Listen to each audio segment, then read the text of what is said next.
Welcome to Fintech Brews and News, brought to you by Central Payments and Falls Fintech. I'm Nikkee Rhody. And I'm Trent Sorbe.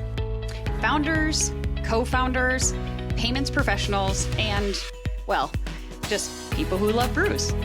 This is a place to get a behind-the-scenes look at unique partnerships and ways to bridge the financial gap between banking, startups, and the entire fintech industry.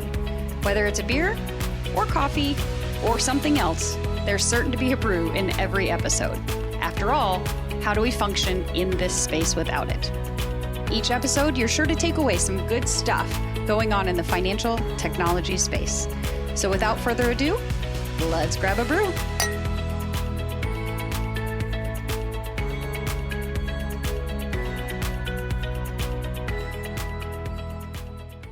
Hey guys, welcome back to another episode of Fintech Brews and News. I am Nikkee Rhody. And I'm Trent Sorbe. And today, for those of you who are watching, can notice that a few of us have matching shirts on. And yes, that is in fact on purpose.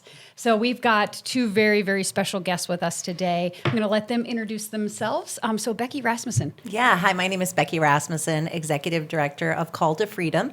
We're an anti-human trafficking group that offers supportive services to those that have been victimized by sex or labor trafficking. Hi, Mandy Cooper. I am the Chief Risk Officer at Central Payments. I've been in the payments industry for 25 years, focused on anti-money laundering, fraud, regulatory compliance, and risk. Today's episode is really important on a number of different levels. So we're going to talk about what it means to intersect between financial services and human trafficking. So Mandy, starting a little bit with you, talk about when you look back at your 25 some years, what is that passion that comes out in you about finding those types of connections between human trafficking, labor trafficking in any way, and financial services? Yeah, it really started at my former employer. Backpage was really prominent in the industry related to their adult ads, and we focused on that, trying to build rules around detecting that and what that looked like. And then after coming to Central Payments, I became aware of the Call to Freedom Community Breakfast. And so that was something, attending that and going to their lunch and learns and stuff like that was really piqued my interest and really thinking about what we could do from a financial services company to detect this, prevent, and try to prevent it, really helping, the victims and survivors that we see come through using our cards or financial services. Because the reality is, and Mandy, we talk all the time about this, is that this is an issue that really strikes at the core of what we do and what other companies do that are involved in financial services, particularly those of us that are involved in electronic payments. These are products that we know are being used by victims and then also their perpetrators for human trafficking and all sorts of criminal behavior. And so, look, I think you're too modest in your background. You are an expert in this field as it relates to financial services and identifying human trafficking. And I think that, this is a great topic for us to spend time on because it does cross over to our world. And we do have to think and be smart about the way we offer products and detecting patterns that, are clearly patterns that look suspicious to us. Talk a little bit about that in terms of, the general pattern of behavior that you're looking for as you call over millions and millions of transactions and trying to pick out those that, trip an alert that we say, hey, we should take a look at this one because this is tripping some sort of behavior pattern that might give rise to a human trafficking case. What are some of those things that pop? Sure. So we use automated AML monitoring systems and work really on identifying the various merchants that we see. So it's ever changing and you have to stay on top of that, really adjusting your rules to identify the changes and the trends, right? So human traffickers are very smart. They're very smart individuals and they know how to spread their activity across multiple different payment methods. And so it's really pulling all that information together, looking for online advertisements, right? Hotel transactions, travel, nail salons, massage parlors, like all those various things, and piecing that together to really pull those in and look. And also the time of day really matters, right? It's abnormal patterns because you establish what your typical card spend is, and then look for anomalies. And it's not just, I mean, we have built human trafficking rules within our system, but we've also built travel rules and money laundering rules, because you really got to follow the money, right?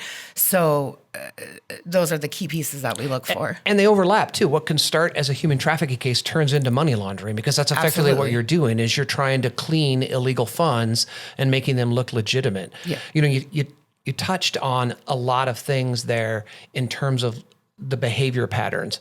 What's the one that you think is probably most frequent that we identify and quickly try to dig into and understand a little more closely? Like I know, for example, you're always watching transaction behavior that's happening in opposite ends of the country that, you know, there's no way the person can get from California to New York, you know, in the 10 minutes between transactions. Talk a little bit about that. Right. Yeah. Like the funnel accounts. So setting up the accounts using the victim's information and really moving that through. So cash loads onto the card, followed by immediate spend pulled out into, you know, out of state locations. It is a key identifier, but also really the online ads is a big thing too, and they're ever changing. And so like in 2017, Backpage shut down their adult services section, and that was great overall to get that off of there, but it also impacted the financial services industry, because then we no longer had that identifier, right? We knew they were using that. So that was something to pull into our rules. So now it's ever changing. And so that adult services websites, you know, is very fluid. And so pulling that in and really monitoring for that activity is a big piece of it as well. Yeah, because the systems have to learn the behavior too. Behavior modifies, Backpage goes away. How do the models adjust themselves? What's the AI embedded into it that's really looking for different types of transaction behavior with the absence of Backpage? Strange merchant category codes and all of those things. So yeah, it's super fascinating. I look at it a little bit like sort of like your spam filter on your email, only that it'll never get every piece of spam. And sometimes you're going to get a false positive that's not spam, but you're just trying to build those models to get more and more effective to really pull out the ones that deserve to be looked at. And you and your team are doing that all the time. So kudos. Let's talk a little bit about Call to Freedom. Yeah, let's talk about Call to Freedom. Becky, if you would give a bit more backdrop into some of your history in business, and then why did you leave all of that to find this organization Called to Freedom? Yeah. For me, this is a call. In 2015, I felt the call in prayer to get involved. And so, yes, I was in the business world. I was in marketing. I was in nonprofit. I have a very diverse background. And I just felt this prompting and had some interaction with human trafficking organizations prior to that. And I ended up getting connected with Call to Freedom, which was not a nonprofit. It was a program under another nonprofit, and started just on their board, ended up in Sturgis, South Dakota in 2015, and had an encounter with a young girl in Sturgis that forever changed my life. What was the event? Talk a little bit about folks that are from South Dakota may not know the event. Sturgis is probably one of the largest attended events in the world. 500,000 people come to one event over a course of 2 weeks. You know, we have sting operations that happen at the Super Bowl, and there's 60,000 people. And so we have a lot of activity. And anytime you have a lot of activity, you have the opportunity for organized crime, be guns, drugs, and trafficking, human trafficking as well. And so Sturgis, we were just doing outreach in Sturgis, South Dakota, and I identified a young girl. She looked very vulnerable, and I just struck a conversation with her. It was about 10 minutes. And in that 10 minutes, I identified a very vulnerable, scared young lady, but I didn't know her story. The next day, the feds were doing some sting operations. We connected with a called Free International. And what they do is they go into large events and they take a book of individuals under the age of 18 that could be missing. And so in this book, they had done about a 4-state radius of missing kids. So all of the individuals that were in this book were under the age of 18, usually about 12 to 18 years of age. And they pass that book out and they say, these kids could potentially be here. They could be missing. They could be trafficked. There could be a lot of different situations that are happening. And he hands me the book and there she was. And the funny thing is that was and that's not funny, but it was years ago. And I got a call about 2 weeks ago from a girl. And she was with this Marissa gal. And she said, I want you to continue to tell the story. Absolutely. Because she was there. And there was 8 of us there that were in a ring. And we were all Marissas because that was our code name in Sturgis. Wow. And so you can't tell me this isn't happening. And so that birthed the call to then transition Call to Freedom to me. So we actually then created a nonprofit and became an operating 501c3 in January of 2016.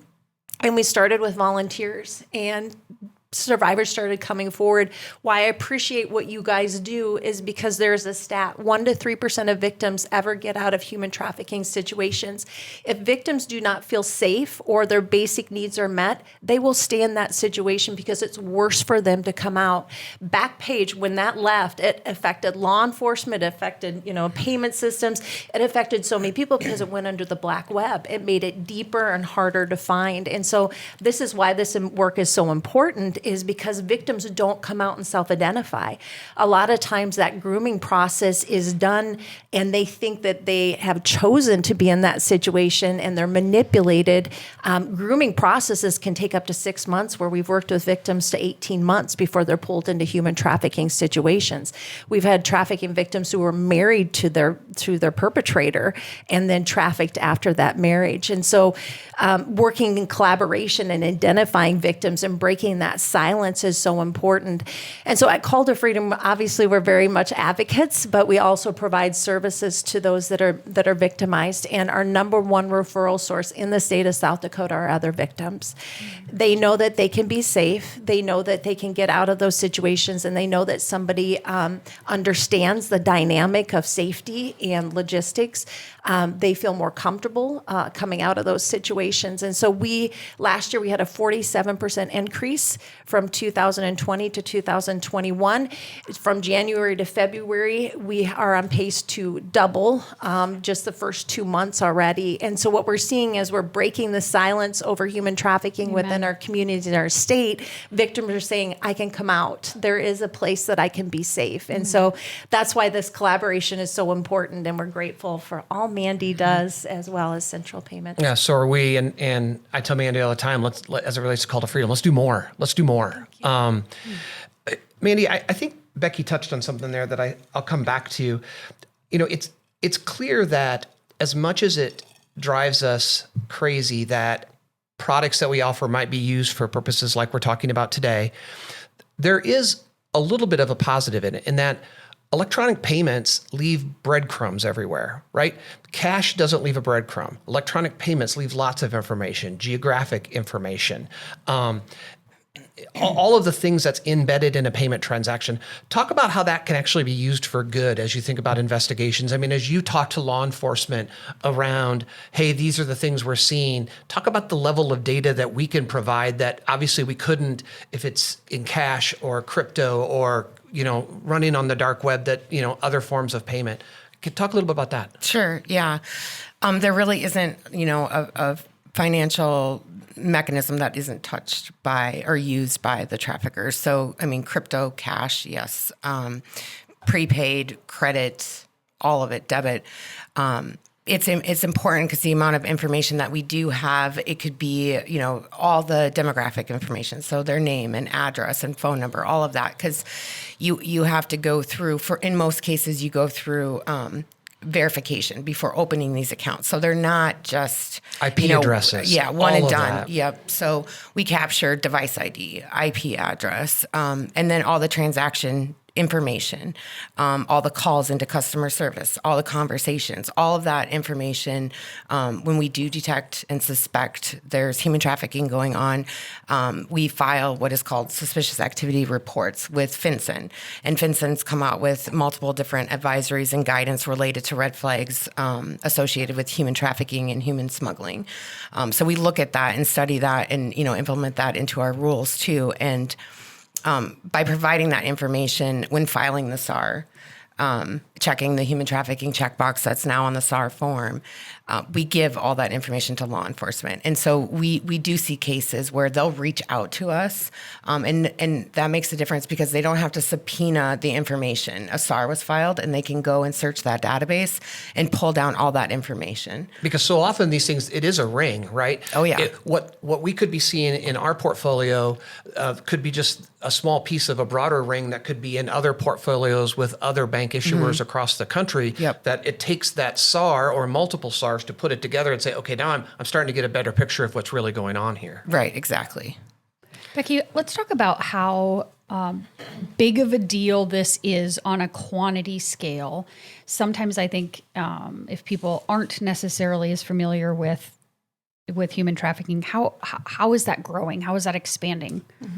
So when you have the ability to sell a human being over and over again, you have less overhead. Where you have drugs, you have, obviously you can get possession, distribution.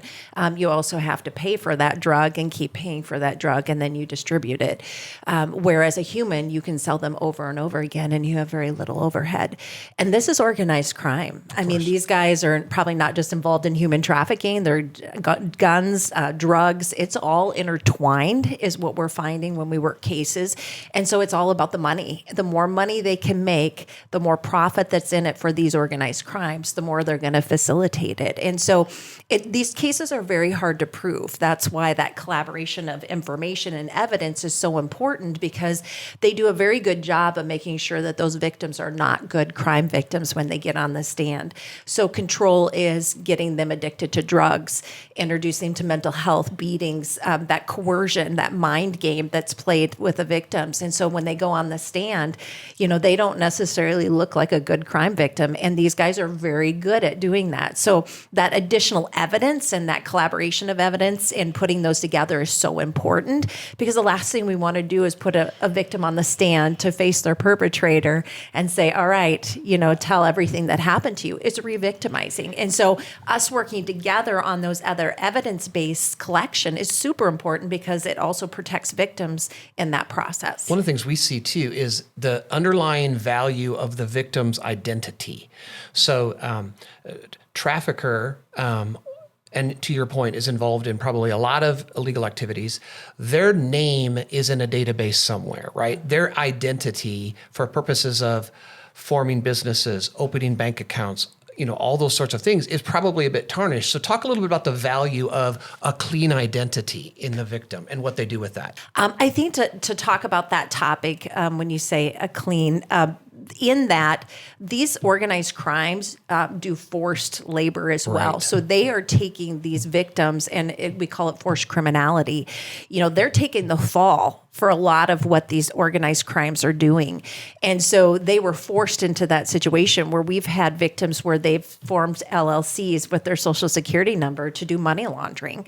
And so that victim now is not just being sold for sex. Their name, their social is being used for this money laundering as well. And so if they are no longer able to produce in one area, they'll move the victim to another area. And so it's really hard for those individuals to go on with life after, because forced criminality is something that I'm very passionate about. We're in the prisons, we're in the jails, we're reaching girls, and we're finding they're taking distribution and drug charges for their trafficker, and we're not asking the questions to identify that this person is not a criminal, that they're a victim of a crime. And just to pick up on that, you're really talking about the worst form of identity theft. It's one thing if any of us are a victim of identity theft and some accounts are opened. We're not as vulnerable. You're talking about the most vulnerable people that find themselves in a horrible situation and then really have nowhere to turn. I'd love to hear more about what you've done to try to help them expunge those records. Some of the legislation is being done to sort of clean the slate for them. Yeah, we work a lot with pardoning in the state. On a federal level, it's a little bit harder because some of that process is a little re-victimizing. So it depends on where the survivor is and where they're at in their journey. And sometimes identity could be expunge and vacating their record, or identity might look different to a survivor. So it's really their choice in the journey of what they want to do in creating that new identity or the identity that was stolen from them. And so in that process, we can go in front of a judge, but it's a process. And I think we have to realize that, it's great we're expunging and vacating, but in order to have a survivor who is strong enough to go through that process is definitely something that is up to that survivor as well. We've looked at that federal expunge and vacate, which is still a process that we think we need to kind of revisit and have them kind of revamp it before we have some of our survivors go through that process. Mandy, it'll be interesting as we think about, translating, Becky's experience back into our world a little bit, as we think about new forms of identity verification that aren't simply, I know the social security number and the date of birth, but now all of a sudden you have visual forms of identity verification and all those sorts of better ways to sort of try to identify situations where you might have all the information that matches what the database says, but something still seems strange. Things we can do to try to find situations where it's really the victim's information being provided instead of the victim themselves. Yeah, I mean, there's a lot of different identity tools out there, non-documentary. So a lot of the victims obviously don't have their birth certificate, a driver's license, anything. So documentary review, to walk into a bank and try to get an account is almost impossible because they have nothing to prove they are who they are, right? So we utilize non-documentary methods, which gathers that information, and there's stuff being improved all the time. Oh yeah, right? facial recognition and all that stuff. Biometrics and that would require a person to sort of be there, right? Versus somebody else, I guess. Yep. Besides some of those behind-the-scenes tools, what are some other tools or strategies that, whether it's a financial tool or, Becky, in your world, when you just identify somebody who looks vulnerable, what are some tools and strategies people can do to look for ways they can help combat human trafficking? Good question. I mean, really putting measures in place to monitor for this activity. Like from a financial industry perspective, financial institutions are the ones who file the most SARs with FinCEN. That information then is able to be accessed by law enforcement. I mean, it helps this situation overall, right? And then, Becky, how does that translate to your world? So we have to activate on a federal level in order to bring such as the books to an event like Sturgis and things like that, right? Yeah, I think if I was to say one thing, because I'm not a financial person, but, we worked enough on those cases, I would say to this community, get educated. When we're going in and we're doing 10 presentations a week and we're doing prevention with youth, they begin to self-identify. And what I'm telling you is that victims don't come out and say, hey, I'm a trafficking victim. They look for people like Mandy doing her work that help identify their situation. And so for the community, get educated, see what it looks like. If you got a neighbor who has a lot of traffic going back and forth, you got young kids coming in and they look like they're in a controlled situation, your job is to report that and to make sure that you're saying there's suspicious activity at this house or in this business, and reporting that and letting the feds and our local law enforcement do what they do best and investigate that. And that's where that trail comes from, is that you really need that trail of reporting, because these guys are very good at what they do. They know how to cover their trail really well. But they're also, I've realized that there is this arrogance with it, that we're untouchable. And I really believe in my heart, as I see you guys wearing these shirts and saying, end it. I believe that this community, our communities come together, they get educated, our voice becomes louder than the voice of organized crime, that we begin to get innovative ways to be able to interject and help survivors and give it a voice. I think we can make a difference. And so if I'm to say that, community, get educated, attend what it looks like, warning signs. I'm sure that's probably how Mandy got others that had gotten involved with this fight, they didn't think it looked the way that it did. And so community, get educated, attend one of our luncheons. You can go online, Zoom. We have those monthly, and we would love to educate our community. If you're a school, what we're seeing now is the school saying, we want you to come in and do prevention. Youth now with the social media targets. And when COVID hit, you saw a 250% increase on perpetration online. Now you're talking about potential maybe sexual exploitation, or you're talking about that leads into trafficking. It usually starts with sexual exploitation, grooming them to ultimately pull them into trafficking situations. So prevention is our best key to make sure that victims don't become victims. And that's a really good point, like COVID-19 and the impact that had on this specifically. So 90% of the world's schools were shut down, right? So a lot of times, students will be identified by somebody at the school. That's their lifeline. You lost an identity opportunity or identification opportunity. Exactly. Traffickers are very good about finding vulnerabilities. So everybody talks about vulnerabilities in individuals. They'll find vulnerabilities within legislation, within communities, within banking, within environments like COVID, and they will capitalize on it because it's a moneymaker. And so being aware of vulnerabilities in general, I think, is key. They bring in, to your point, is that there's a level of arrogance among the trafficker, and there is certainly a level of sophistication. I would not feel good if transactions I'm doing and I am the trafficker with Mandy Cooper on the case, scrubbing data. That would not be a warm, fuzzy feeling knowing that she and the team are watching. This podcast reaches throughout the entire nation. So if there are other communities that have organizations similar to Call to Freedom, what would your plea be? What would be the action for those? Is there an opportunity for them to intersect with you? How does that look? Yeah, trafficking usually is, we call transit trafficking. It goes to communities. So we talk about events. The girls from Sturgis were coming from WeFest. I just found that out, that they were traveling from this transit through communities. And so it's very important for us to collaborate in this process. We actually have a Midwest task force that we've started with North Dakota, Minnesota, Wisconsin, Montana, because they're traveling between those communities, because they go where the money is. They go where the events are. And so usually victims don't stay in one area unless it's familial trafficking, which is trafficked by your own family. And so trafficking has many different faces and forms, but collaboration is really the key to combating this, because if we begin to work in silos, you can't break and overlap, and victims, it's survivors see that. I can't tell you how many survivors I've worked with. I'm like, why can't you guys work together? And just in general with nonprofits and entities, and they see that, and it builds confidence with survivors when they see us working together as a unit. And I think it's important from a law enforcement perspective as well that they have to have those basic needs met. They have to have housing. They have to have somebody who's going to help navigate some of that mental health counseling. They have to have support in order to testify. And so we need to work together in that collaboration to make sure that we're providing all the needs of victims and to safely get them out of those situations. Because,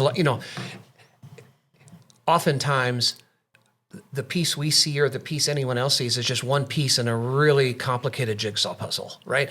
And so somebody's got to be putting the pieces together to have enough information that there's something to act upon in many cases. So it's an unbelievable, it's an unbelievable task. It's very task. difficult for a victim to get out once they're in. Yeah. They control every aspect of their life, from their financial to their birth certificate to, I've used your name, you'll never be able to get a house. To drugs, that's their goal, is to control every aspect of their life. Imagine being in that situation and finding hope. Well, that's what I'd love to highlight a little bit about what you're doing. There's a preventative bit, which is beautiful and super important. And once somebody is turning from victim to survivor, what does Call to Freedom tangibly do to take somebody from victim to survivor? Because we all want to talk about Marissa's house. Yeah. So that's part of what we do. Safety is key. One of the things we think, wow, they're in a shelter, they're in a housing. That doesn't mean that a victim feels safe. And so really identifying what does safety look like to this person. Does that mean you can stay in Sioux Falls? We've moved victims 9 states away where we've collaborated with another program because that person did not feel safe in Sioux Falls, South Dakota. Wow. And now they're doing great. Was one of our first survivors we worked with, to making sure that those basic needs are met. Do they have housing? Do they have clothing? Do they have food? Because that's another form of control by their trafficker. You'll never eat. You won't get a job. And when you feel like you're not going to be successful, you're just going to end up getting re-recruited back into those situations, and the repercussions are horrible for them. And so we provide those basic needs and then safety. And then once that's identified, what are your next steps? Because we're a part of their journey. So is that housing? Is that education? Is that getting a job? So we address all of those needs, from mental health to addiction, if they're struggling with that, to Marissa's House, where it's supportive living. And we're just opening our new Marissa's House, and yay. April 1st. And we are able to reunite survivors with their children. Wow. A lot of times in that process, they don't look like good parents, and people haven't identified that they're a trafficking victim.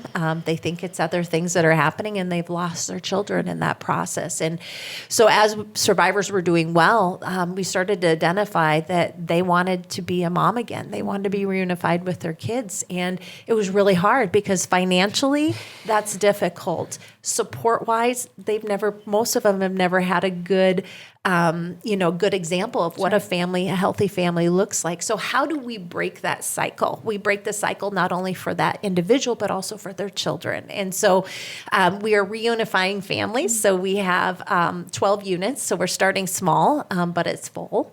We're opening April 1st, and we have 3 3-bedrooms, 3 2-bedrooms, and then efficiency or 1-bedroom apartments. And so they're going to have their children live with them, and we're going to help teach them parenting skills, help get their budgeting jobs in place. Our goal is to connect them so much in the community that they don't need us anymore. Yeah. And so that they have a program, they have a structure. They could be there 6 months, they could be there 2 years. Trauma looks different. So one of the things I've been very purposeful about is to make sure that there's not a timeline, because trauma, I've had individuals been trafficked for 3 months, and I had a woman that walked through the doors at age 63, and she'd been trafficked for over 50 years of her life. Oh. So trauma looks very different, and it depends on the victimization. And so we want to be able to support a survivor in that journey, however that looks. When they're able to reunite with their children, what does that do to the success rate you enjoy? I would think it would be tremendous motivation to stay on the path, right? I've got, or I can see a path towards getting my kids back. That seems like a tremendous motivator. Yeah, those victories mean so much to them, because in that situation, it was hopeless. They didn't even think they would get out of their trafficking situation. And we have one that we've worked with and got her place. She's a supervisor at her place of work now. Her goal was to be reunified with her 3 children, and she was out of her trafficking situation working with us about 1.5 years now, and she just got reunified with her kids. Oh. And we worked with the Child Protection Services and those entities, and now she's like, all right, time to get my degree. And so for some people, that's a reality. For others that have experienced trauma, it may be just getting a part-time job, getting disability because they don't have that ability, and then being reunified with their kids. And so motivators look different to every survivor, but to have their children back and have that opportunity for family again, that is definitely one of the coolest parts that we get to be a part of. And we're really excited when we open the doors to see their faces in this brand new facility, and they're with their children. And the staff is like, we get to go, I'll watch this every time they open their apartment door, because that's what brings us joy. Well, the dignity that they now can feel as a human being is got to be a beautiful thing to witness. Yeah, it is. Mm-hmm. Hope is an amazing thing. I remember I was in the office one day, and there was a young girl who was that we were working with, and she goes, "Hey," and I don't say this to build myself up, but she said, "Hey, can I go meet her?" And so she was talking about me, and she came up and she goes, "I just want to say thank you," and sorry. And in this, I was like, what was that, Lord? I'm a faith girl. And he goes, they have hope. And hope looks different to each individual. And our goal is to provide hope to those that seem like hopeless situations. And it isn't just about call to freedom. It's about a community saying no more to this and saying, we believe you and we're going to support you and you can get out of these situations. So yeah, it's dignity, hope, and it's a beautiful thing to see somebody recreate their life. Well, look, I mean, I think I look at the calendar every year when the Call to Freedom Breakfast is coming up, and it gets a big circle on my calendar and everybody's calendar around here because it is a wonderful event that you put on, and you can tell this community, and I'm sure lots of communities across the country are beginning to understand how rampant this problem is. I mean, eyes are being opened, and Call to Freedom, I think, of the many great things you do, one of the things I think is that you've done a fantastic job of educating this community on what we need to be mindful of and the support that these victims need. And it is a unique problem, and it's a complicated problem. And so I think you guys have just done such a wonderful job, and you're just such an asset to this community. Thank you. And I have to do a shout out to the team. They make me look really good. You do have a great team, we for have sure. A great team, a wonderful group of girls who are very passionate about this, and one guy. So we need more guys on our team. Hey, Trent. Hey, Trent. Nice to meet you. I'm in. Say, Mandy, so kind of as we kind of wrap this up a little bit, I'm curious if I am an aspiring anti-fraud, anti-money laundering, anti-human trafficking expert like you are. Like, I want to be the Mandy Cooper someday. Where would you go? Where would you send them to say, look, if you want to brush up on this, if you want to learn, how we go about combating this problem from a financial services standpoint, what would you recommend to them? Multiple different things. You have FinCEN and all their guidance. You have online, webinars and tools, education and training. The industry groups like Call to Freedom who do education and come into the office. You guys came into our office so that you could train the team on specific identifiers. All those things, like learn about what you can do to learn more about human trafficking, because there's a wealth of tools out there, education material. Well, and peer groups too. You Yes. interact with peers. I mean, one of the important things about this whole thing is that, we have a lot of companies here locally that do the same thing we do for the most part. Mandy has done a fantastic job of fostering relationships, and I think all of the banks have done a great job of fostering relationships, because we know it's a high probability if we see something suspicious, it may very well be prevalent with someone else. And so that cooperation among you and your peers is a big factor in this thing. Yeah, the IPA, they do a lot of good things around Innovative Payment Association. They do, webinars and trainings, and you can collaborate and share information. Like sharing information, just like you said, Trent, we have pieces of what we see on our programs, our cards. But when you're able to talk to the other financial institutions that also do the same kind of thing and share the information of, the new merchants that are being used, the new trends or typologies that are occurring, what they see or what we see, and sharing that information is very valuable. Because the tricks are always moving. I mean, the tricksters Exactly. are always using new ways to try to stay ahead. Yeah, and once they get, caught and stopped on one financial institution's accounts, they move to the next. That's right. And so collaboration is very important. Becky, you said earlier that other victims are often your biggest kind of referral source, if you will. And I think I would put words in Mandy's mouth here that it would be a gift if financial institutions were some of your biggest kind of connection points as well. And so collaboration, education, and constantly looking for ways that we can identify and help stop those trafficking rings would be critical. Absolutely. Law enforcement only have so many resources. We got a lot going on in our communities across the United States. And so they don't, some like us, we don't have specialized individuals doing these investigations, and they're very involved investigations, just like Mandy said. Mm-hmm. They're constantly moving, they're changing their technique. And if you don't have somebody specifically, on those cases constantly and collecting that information and getting that that trail, it's really hard to prove these cases, and traffickers know that. And they pick communities that are vulnerable in that area. And so it's very key for not just law enforcement, but also companies like yourself, Central Payments, to be involved in the fight, because there are many different ways this is being facilitated. If I am, Becky, if I am listening to the podcast or watching it, and I'm not an aspiring Mandy Cooper, but I want to support the cause.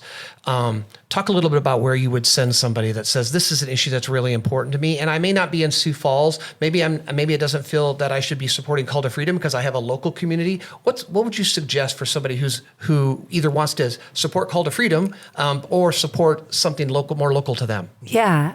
Well, Call to Freedom, our website, is a great resource. Everything you need as far as opportunities to get involved, if that's giving, volunteering your time, is calltofreedom.org, www.calltofreedom.org. It's a great resource.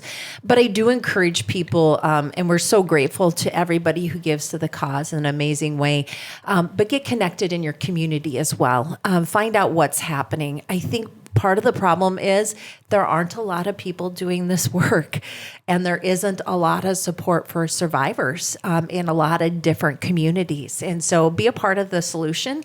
Find out what's happening in your community, if anything, and be a part of, helping drive that this issue is coming to the forefront and needs to be discussed, because our kids are vulnerable. The average age is 12 to 14.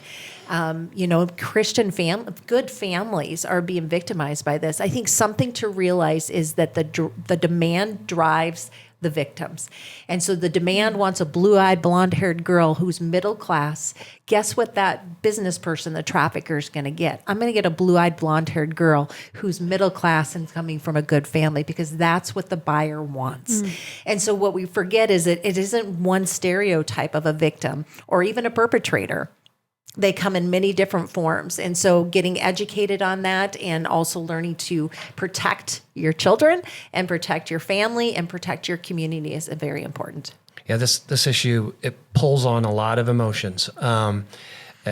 You can be sad, you can be really happy about the work that's getting done, and then you just be downright mad. And that's the way I feel so often, especially when we see things that we don't like to see and activities that we don't like to see, and you just get angry. But then I think you can't focus on the anger. You gotta stay on top and stay positive and focus on prevention and focus on helping the victims, and just never give up, I guess. Yeah. Amen.